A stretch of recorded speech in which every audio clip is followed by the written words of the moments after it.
Belgium has officially published the Royal Decree confirming mandatory B2B e-invoicing via PEPL from 1st of January 2026. This will be followed by mandatory e-reporting from 2028.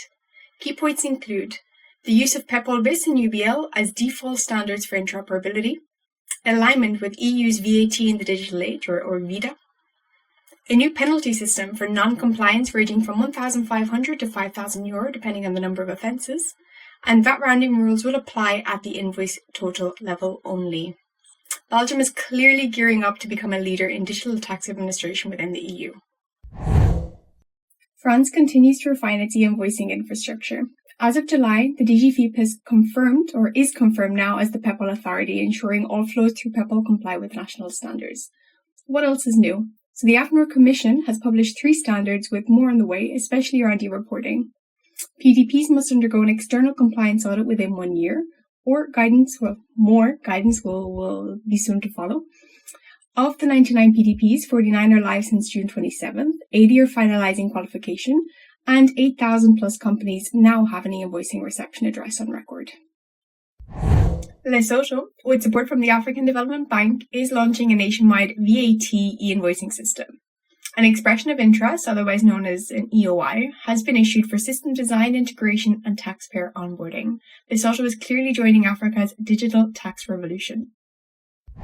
Since 2017, Lithuania has mandated B2G invoicing through its Savis platform, which connects to PEPL and complies with the EN 16931 European standard. As for B2B and B2C transactions, they remain optional for now, but under EU VIDA reforms, Lithuania plans to introduce mandatory e-invoicing from the 1st of January 2028.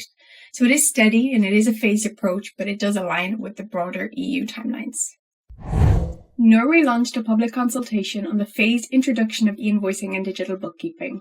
The proposed milestones are, from January 2028, businesses must be able to issue e-invoices, and from January 2030, they must be able to receive e-invoices and maintain digital accounts.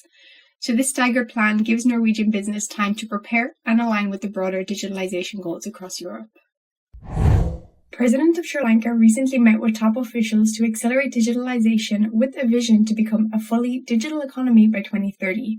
Key initiatives include upgrading the Ramis tax system, expanding POS machine usage, integrating GovPay for seamless digital payments, and simplifying tax procedures for citizens and businesses alike.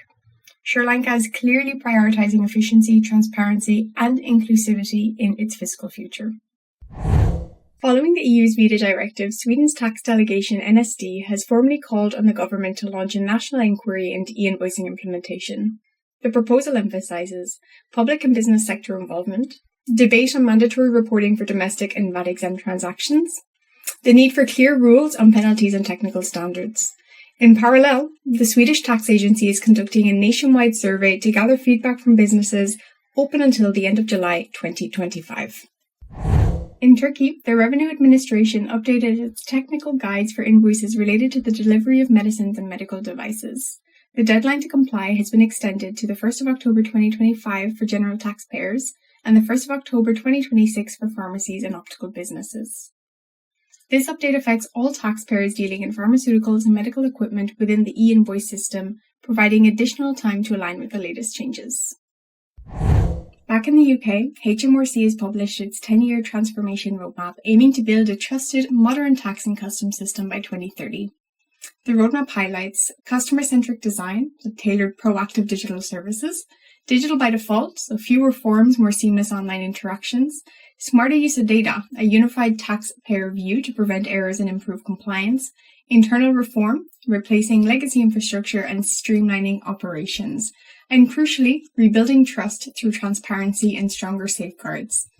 HMRC's roadmap is not just a tech upgrade, it's a wholesale shift in how tax will work for the 21st century.